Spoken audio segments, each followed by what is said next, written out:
forget to like, comment, share and subscribe. A great thinker and Islamic scholar. أعوذ بالله من الشيطان الرجيم. سورة الضحى مكية. بسم الله الرحمن الرحيم. والضحى والضحى والضحى والليل إذا سجى والليل إذا سجى والليل إذا سجى ما ودعك ربك وما قلى ما ودعك ربك وما قلى ما ودعك ربك وما قلى وللآخرة خير لك من الأولى وللآخرة خير لك من الأولى وللآخرة خير لك من الأولى ولسوف يعطيك ربك فترضى ولسوف يعطيك ربك فترضى ولسوف يعطيك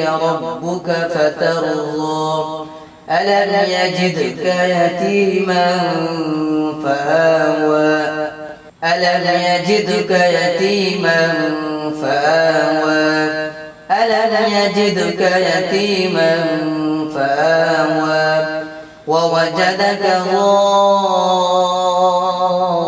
ضالا فهدى ووجدك ضالا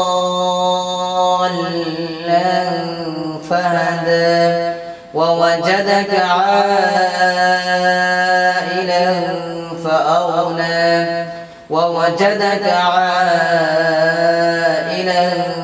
فأغنى فأما اليتيم فلا تقهر فأما اليتيم فلا تقهر وأما السائل فلا تنهر وأما السائل فلا تنهر وأما بنعمة ربك فحدث وأما بنعمة ربك فحدث والضحى والليل إذا سجى ما ودعك ربك وما قلى وللآخرة خير لك من الأولى ولسوف يعطيك ربك فترضى ألم يجدك يتيما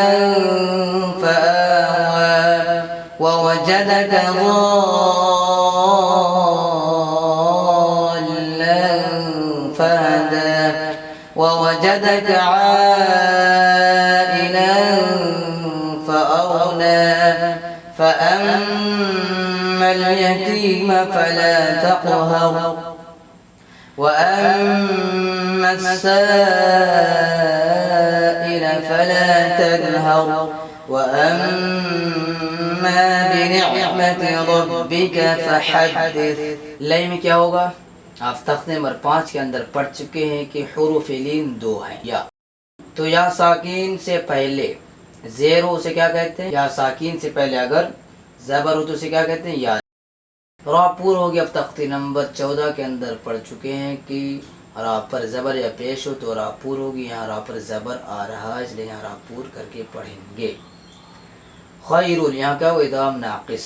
आप तख्ती नंबर 24 के अंदर पढ़ चुके हैं कि तनवीन या नून साकिन के बाद लाम और रा आए तो नून की आवाज़ को जाहिर करके पढ़ेंगे। तो यहाँ तनवीन के बाद लाम आ रहा है इसलिए यहाँ इदाम नाक़िस होगा।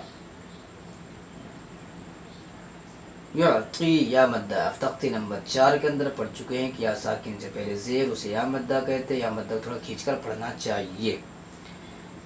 फतरज़ा यहाँ रा पूर होगी। आप तख्ती नंबर 14 के अंदर पढ़ चुके हैं कि राय साकिना से पहले ज़बर या पेश हो तो रा पूर होगी। यहाँ राय साकिना से पहले ज़बर आ रहा है इसलिए यहाँ रा पूर करके पढ़ेंगे। یہاں اظہار شفوی ہوگا، آپ تختی نمبر 22 کے اندر پڑھ چکے کہ میم ساکن کے بعد با و میم کے علاوہ اور دیگر الفاظ آ جائیں تو میم کی آواز کو ظاہر کر کے پڑھنا چاہیے۔ مقام اخفا ہوگا، آپ تختی نمبر 10 کے اندر پڑھ چکے ہیں کہ تنوین یا نون ساکن کے بعد حروف اخفا میں سے کوئی بھی حرف آ جائے تو نون کی آواز کو ناک میں چھپا کر پڑھنا چاہیے۔ تو یہاں ہم نون کی آواز کو ناک میں چھپا کر پڑھیں گے۔ حروف اخفا کتنے ہیں؟ 15 ہیں۔ تا، سا، جیم، دال، زال، زا، سین، شین، صاد، ضاد، طا، ظا، فا، قاف، کاف۔ یہاں تنوین کے بعد حروف اخفا میں سے فا آ رہا ہے۔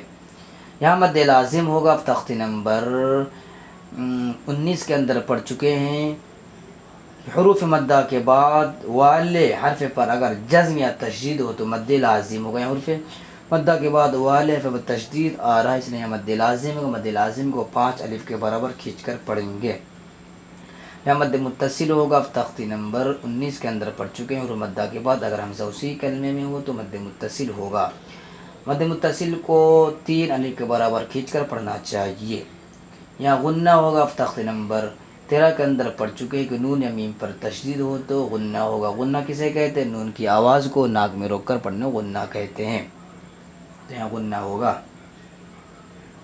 یہاں بھی غنہ ہوگا، یہاں مد متصل ہوگا، یہاں اظہار ہوگا۔ تختی نمبر 9 کے اندر پڑھ چکے ہیں کہ تنوین یا نون ساکن کے بعد حرف حلقی میں سے کوئی بھی حرف آ جو فرقی کتنے 6 ہیں، حمزہ، عین، غین، خاء، نون ساکن کے بعد حرف حلقی میں سے ہا آ رہا ہے۔